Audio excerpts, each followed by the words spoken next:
Live from Asmara, this is ERi-TV English News Broadcast for Sunday evening, July 5. The time is exactly 10:30 p.m. and let's begin with the top stories.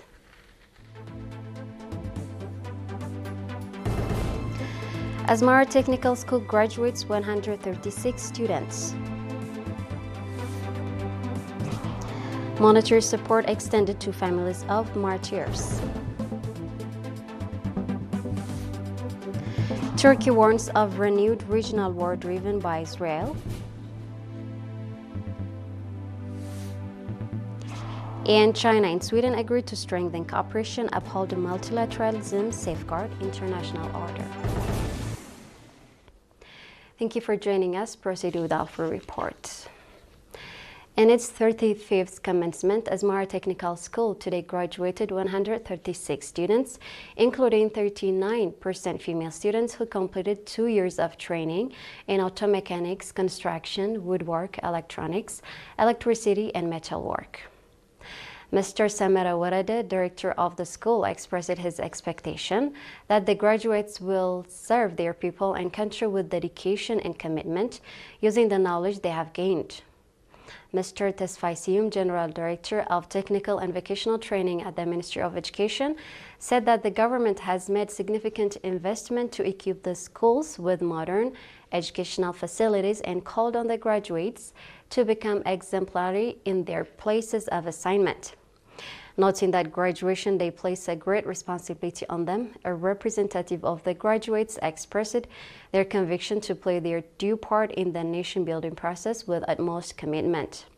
Speaking to ERI, the graduates commended the support they had received from their parents and teachers and expressed readiness to actively serve in their place of assignment.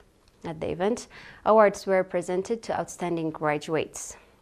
Asmara Technical School, which was established in 1954, has in its 72 years of service graduated over 10,000 students in various fields of study.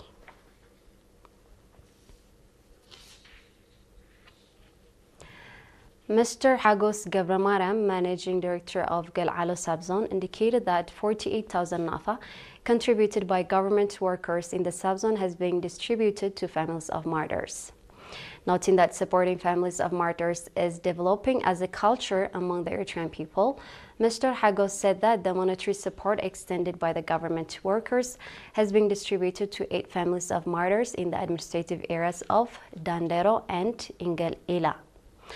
And it is to be recalled that previously 42,000 nafa contributed by members of the Ministry of Education branch in the northern Red Sea region was dispersed to 7 families of martyrs in Buya administrative area.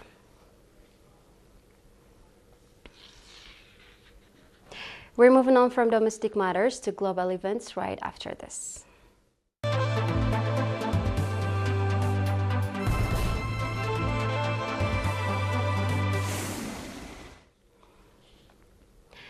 Turkish President Recep Tayyip Erdogan has warned about the risk of renewed regional war driven by the Israeli regime, saying Ankara supports efforts to reduce tension through dialogue and diplomacy. Speaking at a joint press conference in Istanbul after talks with Pakistani Prime Minister Shehbaz Sharif, Erdogan said Turkey sought peace and security for all people in the region, regardless of religion. Erdogan said Ankara would continue backing initiatives aimed at lowering regional tensions and resolving disputes through diplomatic engagement. He added that Turkey would continue cooperating with brotherly countries, including Pakistan, to advance regional stability, security, and prosperity. The Turkish president has repeatedly warned of regional escalation, intensifying his warning in recent weeks over the possibility of broader regional conflict involving the Israeli regime. He said Turkey was working to ensure accountability for the regime's genocide in Gaza, adding that those responsible would be held accountable before law and history.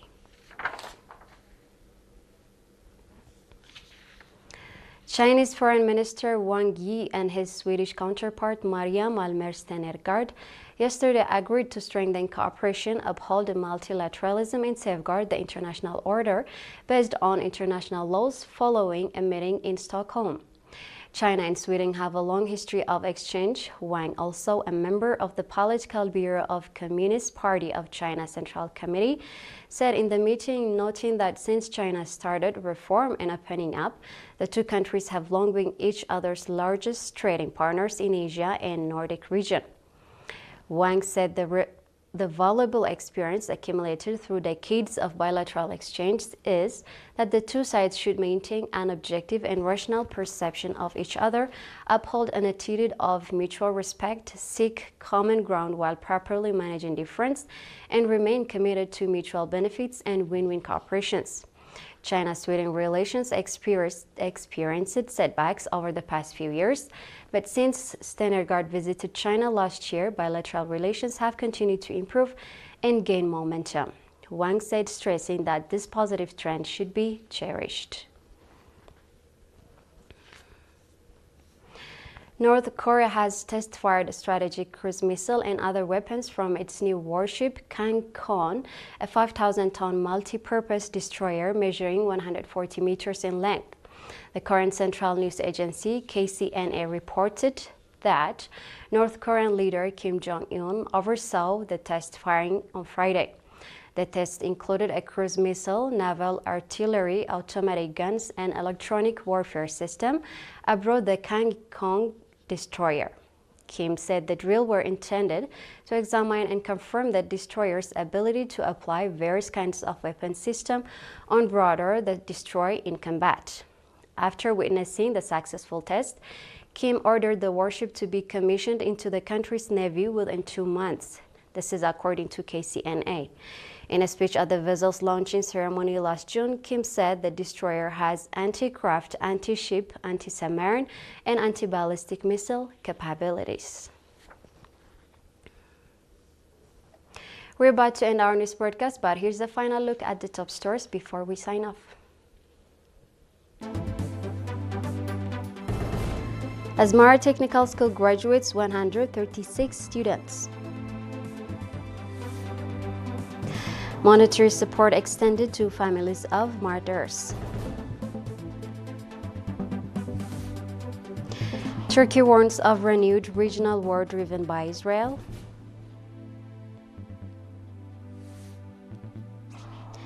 China and Sweden agreed to strengthen cooperation, uphold multilateralism, and safeguard international order. That wraps up the news for this session. On behalf of the entire news crew, thank you for watching. I'm Salim Brhane, wishing you a great night.